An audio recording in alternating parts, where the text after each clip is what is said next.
لانتقام من موت ابنتها، قامت المعلمة موريغوشي بحقن دم ملوث في علبة حليب أحد الطلاب. بعد ما شرب الأطفال الحليب دخلت الصف وأغلقت الباب وبدأت درسها الأخير كمعلمة.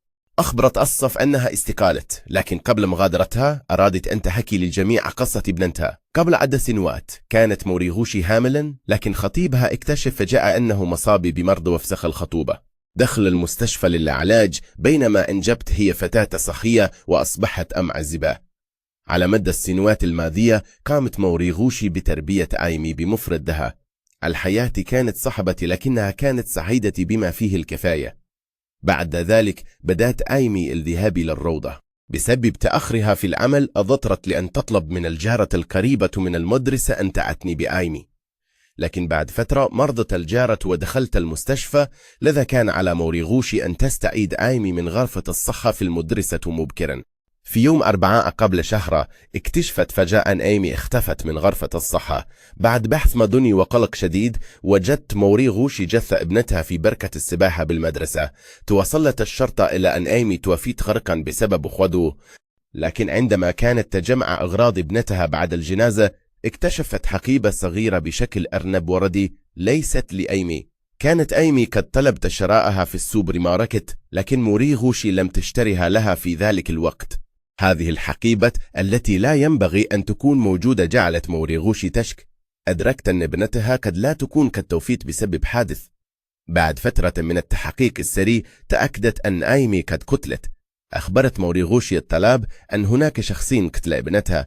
هذان الشخصان يجلسان حاليا في هذا الصف، لكن موريغوشي لم تكشف عن أسماء القاتلين، وليس لديها نية للإبلاغ عن الشرطة، لأن القانون يحمي الأطفال دون 14 عاما المسؤولية الجنائية. حتى لو تمت إدانتهم بالتسبب في القتل، فإن القتلة الذين يدرسون في هذا الصف لن يتعرضوا للعقاب. بدأت موريغوشي بوصف سمات هذين الشخصين من خلال تسميتهما بالرقم 1 والرقم 2. الطلاب في الأسفل بدأوا يتحدثون مع بعضهم البعض ويتساءلون من يكون القاتل. القاتل رقم 1 لديه إنجازات دراسية ممتازة ويظهر كطالب عادي، لكن موريغوشي سمعت أحيانا شائعات من طلاب آخرين أن الرقم 1 لديه شغف بالتفاعل مع الحيوانات الصغيرة منذ المدرسة الابتدائية. كان يستخدم أدوات مصنوعة يدويا للتفاعل مع القطط والكلاب، وكان يقوم بتصوير مقاطع فيديو وينشرها على موقعه المعروف باسم معهد تي دكتور العبقرية. منذ صغرها اعتبر نفسه عبقريا متفوقا على الآخرين. في ذلك الوقت حاولت موريغوشي التحقق مما إذا كانت هذه الشائعات صحيحة أم لا، حتى جاء يوم الرقم 1 جاء بمفردها إلى مكتبها. أعطاها محفظة صغيرة وأظهر لها بحماس أنها اختراعه الجديد. رائعة، أليس كذلك؟ أنت تعتبرينني فأر تجارب. كان الرقم 1 يأمل في الحصول على مدح من المعلمة، لكنه لم يتوقع أن ينتقده موريغوشي بسبب تفاعله مع الحيوانات. لذلك قبل مغادرته قال فجأة جملة غير مفهومة لموريغوشي: ما الذي تتحدثين عنه؟ ألا تسمعين؟ صوت الشيء المهم محطم. كانت المحفظة قادرة على صعق الآخرين. لاحقا تم تحويل هذه المحفظة من قبل القاتل رقم 1 إلى محفظة مضادة للسرقة. هذا اللص شارك في مسابقة العلوم والتكنولوجيا للمدارس المتوسطة وفاز بجائزة الاختراع المميز. بعد انتهاء كلام موريغوشي فهم الطلاب أن القاتل الأول هو واتانابي، لأنه دائما الأول في الصف، وهو الشخص الوحيد الذي فاز في مسابقة العلوم الوطنية. بعدما عثروا على حقيبة الظهر الوردية على شكل أرنب، أخذت موريغوشي الحقيبة وذهبت إلى واتانابي. كانت تظن أنه سيشعر بالخوف، لكن تصرفه التالي كان خارج التوقعات. كنت أمزح فقط. ثم اعترف واتانابي أمام موريغوشي أنه هو من قتل آيمي. بعد فوز الحقيبة المقاومة للسرقة، اعتقد واتانابي أنه سيتلقى الاهتمام والثناء على مستوى البلاد. لكن في ذلك اليوم ظهرت أخبار كبيرة. طالبتي في 13 من عمرها سمت عائلتها. قضية لونا هي التي أودت بحياة عائلتها وأخذت كل الصحف. لونا هي استخدمت سموما لقتل 4 أشخاص من عائلتها، وأيضا بثت جميع مراحل الجريمة مباشرة على الإنترنت. ومع ذلك لأنها لم تبلغ من العمر 14 عاما انتهى بها الأمر بكتابة رسالة اعتذار، ثم أطلق سراحها من مركز الشرطة. قضية لونا هي أثارت ضجة كبيرة في البلاد، بينما خبر واتانابي الفائز كان مجرد خبر صغير في الصحف. وهذا جعل واتانابي يشعر بالغضب الشديد. كان يتشبث بفكرة أنه فقط عندما يقتل شخص سيحصل على المزيد من الاهتمام.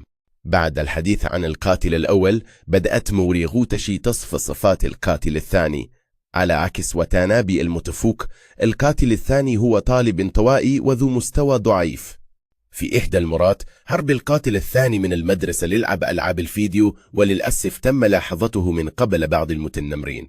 في حالة من الذعر ركض القاتل الثاني مباشرة إلى مركز الشرطة. اتصلت الشرطة بموريغوتشي المعلمة المشرفة لتذهب لاستلامه، لكن في ذلك الوقت لم تذهب موريغوتشي، بل طلبت من معلم الصف الآخر الذكر أن يذهب بدلا منها، لأنه قبل فترة قصيرة حدث فضيحة في المدرسة. طالبة تعرضت لتوبيخ من معلم ذكر فقررت الانتقام. أرسلت رسالة للمعلم تقول فيها إنها تريد الانسحاب، لكن عندما وصل للمعلم قامت بالتقاط صورة واتهام المعلم بمراقبتها ومضايقتها.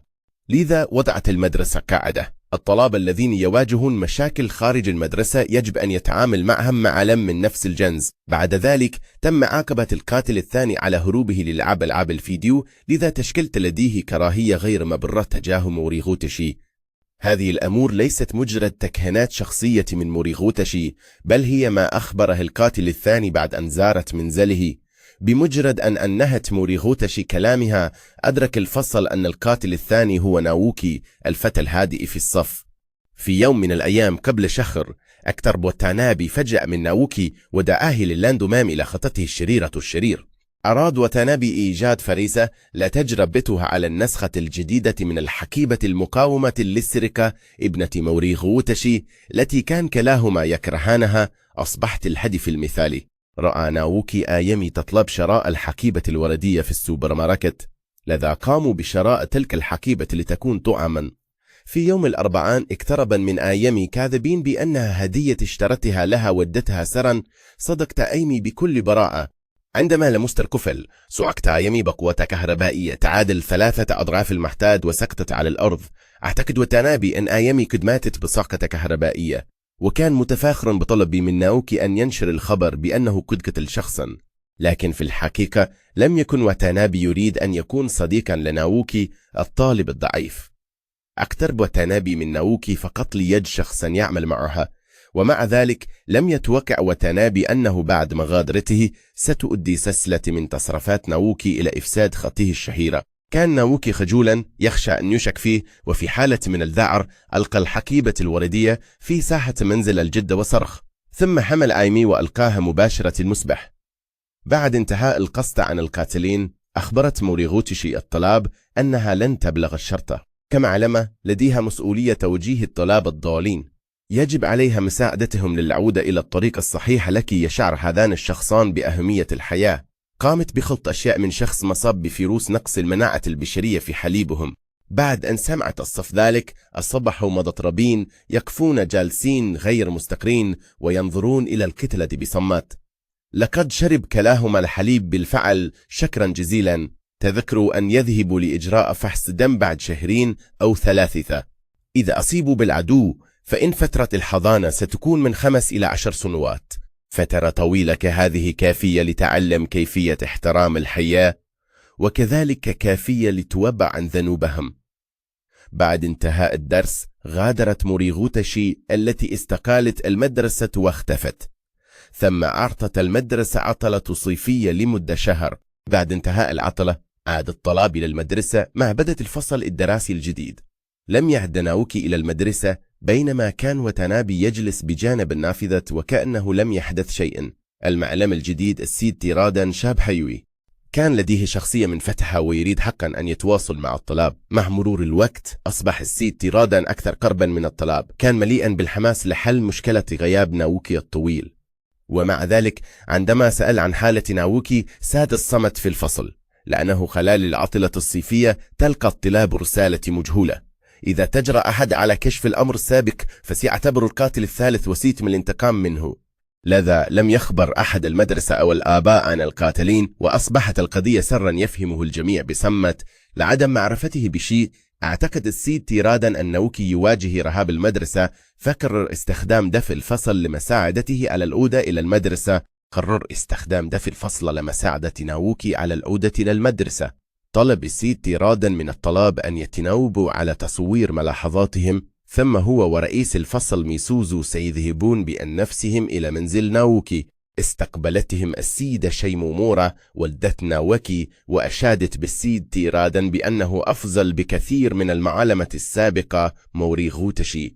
كانت مشغولة فقط برعاية ابنتها، وتمنت لو كانت لديها مسؤولية مثل السيد. في نهاية اللقاء لم يتمكن السيد تيرادا وميسوزو من رؤية ناوكي. بعد مغادرتهم أخذت السيدة شيمومورا دفتر الملاحظات إلى الطابق العلوي، لكن ناوكي كان الآن يعاني من مرض نفسي خطير. كان يشعر دائما أنه بالتأكيد قد أصيب بالعدو، لذا كان يقوم بشدة التواصل مع العالم الخارجي. تيرادا وميزوكي ما قدروا يشوفوا ناوكي. بعدما طلعوا، شيمومورا جابت دفتر الصور وطلعت فوق، بس ناوكي صار عنده مشكلة نفسية خطيرة. الولد صار يحس إنه مريض، فصاير يرفض أي تواصل مع العالم الخارجي. الولد صار منعزل وكل جسمه متسخ، أي شيء يلمسه يحس إنه فيه فيروس عليه. وهي تشوف ابنها بهالحالة، شيمومورا زادت كرهها لموريغوتشي. لو مولى أنه موريغوتشي جاء فجاء يومها، ابنها ما كان صار كذا. كل شيء بسبب هالمراه. ولدي ناوكي اللي كان مؤدب صار كذا. قبل أكثر من شهر موريغوتشي زار بيت شيمومورا. قدامهم نايا اعترف إنه شارك في جريمة القتل، وكانت شيمومورا تقول إنه شيء مؤسف، بس ما كانت حزينة على آي اللي ماتت، كانت بس تحس بالأسف على ابنها اللي انضرب. كانت دايما تقول إن ابنها صاحب أصدقاء مؤمنين. موت آي كان مجرد حادث غير مقصود من ابنها. وفي تطور آخر، القاتل وتنابي صار هدف للتنر من كل الصف. كانوا يكتبوا شتائم على دفاتر وتنابي كانوا يحشون ورق في خزانته. الطلاب مو فاهمين ليش القاتل لسه طليق. التنمر على وتنابي كان العقاب العادل اللي يقدرون يسوونه، وكمان سووا ترتيب لمن يتنمر على وتنابي أكثر. في يوم من الأيام، المعلم تيرادا اقترح على الفصل يرسموا جدارية لتشجيع ناي، وفي اللحظة دي بنت الفصل الحلوة جت بفكرة. هذه كانت فرصة رائعة لمعاقبة ناوكي. بعدين الطلاب كتبوا كلمات تشجيعية على الجدارية. الجدارية اللي تحوي مشاعر الأصدقاء وصلت للسيدة شيمومورا، بس هي ما سمحت للمعلم تيرادا يدخل البيت، لأن كلما عرف ناوكي إن المعلم جاي كان يخرج عن السترة ويغضب في البيت. الجدارية وصلت والسيدة شيمومورا علقتها، لكن فجأة اكتشفت قصيدة مخفية فيها. في نفس اليوم المعلم تيرادا استلم رسالة مجهولة تتهمه بمعرفة إن الفصل كله يتنمر على وتنابي. المعلم كان يعتقد إن السبب هو غيرة الطلاب من إنجازات وتنابي الأكاديمية. صار هو المشتبه به، لأن البنت ما كانت أبدا تتنمر على وتنابي، والنقاط في ترتيب التنمر ما كانت تهدف لمعاقبة القاتل أو الواشي. عشان كذا الطلاب قرروا يجبرونها الاثنين على تقبيل بعض. في تلك الليلة وتنابي دعا ميزوكي وقدم لها نتيجة الفحص، وقال لها إنه مصاب بالفيروس. كلام وتنابي كان عشان ميزوكي ما تكلك من العدوى، بس في الحقيقة ميزوكي كانت تعرف من البداية إن موريغوتشي كانت تكذبة، لأنه حتى لو شربت حليب فيه فيروس احتمال العدوى كان جدا منخفض. بعد هالموقف المسافة بين الاثنين قربت بشكل غريب. في الواقع رئيسة الفصل ميزوكي مطالبة مثالية بالمعنى الحقيقي على ما عصمها فيه وشم يرمز للونهي. في الحقيقة هي كانت معجبة جدا بأللونهي، الشيطانة اللي سممت عائلتها، ووتانابي كانوا يلعبون مع بعض بعد المدرسة بشكل مستمر. اثنين يحبون الشرلك وتوافق بينهم. بعد ما احتكوا مع وتانابي أكثر، ميزوكي اكتشفت سره. وتانابي كانت مهندسة إلكترونيات وعادة، وفي نظره أبوه كان مجرد صاحب ومحلل الأجهزة الكهربائية. بعد الزواج أمه تركت شغلها عشان تصير ربة منزل، لكن بعد فترة قصيرة ندمت. أمه كانت تعتقد إن الزواج والإنجاب خلوها ما تقدر تكمل مسيرتها العلمية، وحطت كل اللوم على وتانابي. في النهاية أبوه ما قدر يتحمل وطلقه. أمه كانت مرتاحة ورجعت للمختبر لتكمل شغلها. لما راحت كانت حاسمة، حتى لو كان وتانابي يجري ورائها هي ما نظرت له ولا مرة. وتانابي حس إنه ورث الذكاء العالي من أمه. أما كانت دائما الشخص الذي تعشقه، كنت تتمنى حبها واهتمامها، لكن بعد ما تركتك ما ظهرت مرة ثانية. بعدين أبوك تزوج مرة ثانية وجاب ولد جديد، لكن في عيون وتنابي كانوا مجرد اثنين أغبياء جابوا ولد غبي جديد يدعي إنه أب بقري.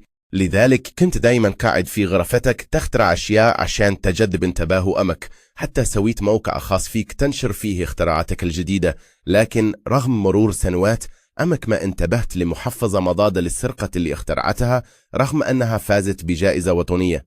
لكن جريمة تقتل نهاية خطفت الانتباه. أمك ما انتبهت لمحفظة مضادة للسرقة اللي اخترعتها رغم أنها فازت بجائزة وطنية. لكن جريمة قتل لونهاي خطفت الانتباه، قتلت لونهاي واقتلت بنت موري غوتشي. لكن في النهاية موري غوتشي ما بلغت الشرطة عليك. بعدين عرفت أنك شربت حليب فيه فيروس، وما كنت خايف، بالعكس كنت مبسوطة إذا فعلا أصبت بالمرض. أمك بتعرف وبتجي تزورك، لكن في النهاية نتيجة التحليل أظهرت أنك مو مصاب. حب الأم اللي كنت تتمنى يوما وليلة ما جاء، في الوقت اللي كان وتانابي يفكر كيف يجذب انتباه أمه، ميسوزاكي صدفة قابلت موري غوتشي اللي اختفت من زمان. البنت شافت موري غوتشي والأستاذ تيرادا قاعدين مع بعض، طلع هالمدرسين يعرفون بعض. لما سألت ميسوزاكي موري غوتشي اعترفت بصراحة إنها هي اللي ورا كل شيء. كاكدوا كانت تتقابل مع الأستاذ تيرادا بشكل منتظم. الأستاذ تيرادا كان يحصل على نصائح كثيرة عن التدريس منها. قالت له إنه يروح بيت ناوك، الهدف هو زيادة الضغوط النفسية عليه. وموضوعة النمر وتنابي كان بسببها عشان الطلاب يزيدون الضغط عليه. وموضوعة النمر وتنابي كان بسببها عشان الطلاب يزيدون الضغط عليه. في البداية كانت تظن إن وتنابي وناوك بيساهبوا بسبب هالشيء، لكن بعدين اكتشفت إن الضغط كان مو كافي. ميسوزكي بدأت تدافع عن وتنابي اللي يسويه بس عشان يجذب انتباه أمه. بعد ما سمعت موري غوتشي ما زعلت، بالعكس ضحكت. ما كانت تتوقع إن بنتها تموت بسبب طفولي كذا، لكن حصلت على معلومات مهمة من كلام ميسوزاكي. المعلومات هذه بعدين بتخلي وتنابي ينزل في الهاوية. في الحقيقة كلمات موري غوتشي أثرت. تحت ضغط الزيارات الأسبوعية ناوك بدأ ينهار، وفي النهاية صار في حالة من عدم الاستقرار النفسي. في ذاك اليوم راح الولد للمتجر ودهن دمه على المنتجات على الرفوف. بعدين السيدة شيمومورا اعتذرت بدلا عن ابنها واشتريت كل المنتجات الملطخة بالدماء. ولما رجعت البيت أخيرا ناوك اعترف بالحقيقة. الولد قال لأمه إنه شرب حليب فيه فيروس. إذا مت شنو تسوين؟ لكن أنا قاتل. لا، أنا بس كنت أريد أساعد صديقتي فرميتها في المسبح. لا، البنت بس أغمي عليها. أنا رميتها في المسبح. شنو؟ لكن حتى لو كذا أنا سويت كذا بدون ما أدري. لا أمي، البنت صحيت أمامي. البنت هذه أنت اللي قتلتها. لما سمعت الحقيقة من فم ناوك، السيدة شيمومورا اللي دايما تدلل ابنها غاصت في ظلام اليأس، طلع في عيونها الولد المطيع طيب كان شيطان حقيقي. لذلك أخذت سكين وصعدت للدور العلوي عشان تخلص من ابنها اللي جابته بنفسها، لكن في النهاية ما قدرت تسويها. وصار ناوك في حالة النون أخذ السكين وذبحها في البيت. جريمة قتل الأم على يد ابنها صدمت المجتمع بسرعة، لكنها بنفس الوقت خلت غوات ناب يغار ويغضب. ما قدر يقبل إن ناوك الشخص الضعيف يحقق شهرة أكثر منه. بدأ يسخر من ناوك ولونهاي، كلهم جبناء بس يجرؤوا يضربوا أقاربهم. لما سمع ميسوزكي لسائل بطله لونهاي ردت عليه إن هو مو أفضل، هو دايما كان مشغول بالموضوع إن أمه تخلت عنه. ما كان قادر ينسى، وحتى ما عنده الشجاعة يروح يشوفها. كان خايف يواجهها، خايف من الرفض. في الحقيقة هو خلاص تم التخلي عنه. صح، في اليوم اللي بعد ما قتل ميسوزكي موقع وتنابي فجاء جاله رسالة جديدة. محتوى الرسالة كان عنوان ورقم هاتف أمه. وتنابي كان مبسوط جدا، ظن إن أمه أخيرا انتبهت له. كان مليان أمل ومشيا بكل اختراعاته على مر السنين. كان ناوي يروح يقدمها لأمه. كان مليان أمل ومشيا بكل اختراعاته على مر السنين كان ناوي يروح يقدمها لأمه. لكن لما وصل لمكتب أمه اكتشف إنها مو موجودة. زملاء أمه قالوا له إنها تزوجت مرة ثانية، وهي حاليا في إجازة لقضاء شهر العسل مع زوجها الجديد. في هاللحظة أدرك إن أمه ما اهتمت فيها أبدا. شوقي لأمه كان مجرد حب من طرف واحد، وتنابي خرج من المكتب وهو يبكي، لكنه ما انتبه إن كل هالشي كان موريغوتشي تراك به من الظلام. في قمة الألم والغضب غوات ناب فجأة خطرت له خطة يعتبرها مثالية. خبأ قنبلة مصنوعة يدويا في قاعة المدرسة، كان ناوي يفجرها في يوم حفل التخرج ويموت مع كل المعلمين والطلاب في المدرسة. بدأ يتكلم عن الدافع وطريقة تنفيذ الجريمة في فيديو بعدين نشره على موقعه. كان متأكد إنه بيكون في الصفحة الأولى من الصحف. موته كان لازم يخلي أمه تهتم فيه. بعد فترة قصيرة حفل التخرج صار كما هو مخطط، وتنابي كممثل للطلاب المتفوقين صحد المنصة ليعطي خطاب. بعد الخطاب الملهم بهدوء أخرج الهاتف اللي بيشغل القنبلة. بعد ما ضغط زر التفجير انتظر 20 ثانية، لكن الانفجار الكبير اللي كان يتوقعه ما صار. نظر لتحت المنصة واكتشف إن القنبلة اللي خبأها اختفت. بعد الخطاب الملهم سحب بهدوء جواله اللي يستخدمه لتفجير القنبلة. بعد ما ضغط زر التفجير قعد ينتظر عدة ثواني، بس الانفجار الكبير اللي كان يتوقعه ما صار. نظر لتحت المنصة ولقى القنبلة اللي قبلها من قبل اختفت، وتنابي صار عندها شكوك ونزل من المنصة. وفجأة جت له مكالمة من موريغوتشي. موريغوتشي قالت له اللي ترك عنوان على الموقع هو أنا، واللي فكك القنبلة في القاعة هو أنا، وجبت هالقنابل عشان تقابل الشخص اللي تريده أكثر.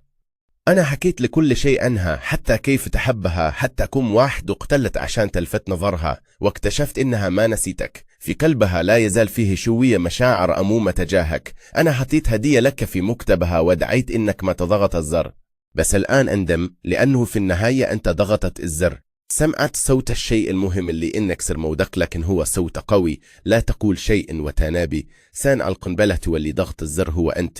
وفي النهاية موريغوتشي ببطء دخل القاعة قدام وتنابي. هي مرت بتجربة فقدان ابنه، والآن القاتل لازم يتحمل نفس الألم. في هاللحظة أخيرا كملت انتقامها من الشرير، ومن الآن فصاعدا هذه أول خطوة عشان يبدأ حياة جديدة. أمزح بس، انتهت الفيلم. موريغوتشي كانت تمزح بس. هذه الرسالة اللي تركها المخرج للقصة المظلمة. جملة أمزح بس تشير لمستقبل الشخص أو مجرى جلب القنبلة لأمه. المخرج ما أعطى إجابة واضحة، لكن الكثيرين يفضلون يصدقوا إن الإجابة هي البداية الجديدة، لأنه بعد ما يدمر الشخص اللي يحبه مو قادر يقوم مرة ثانية. قصة اليوم انتهت هنا. شكرا لكم على مشاهدة الفيلم.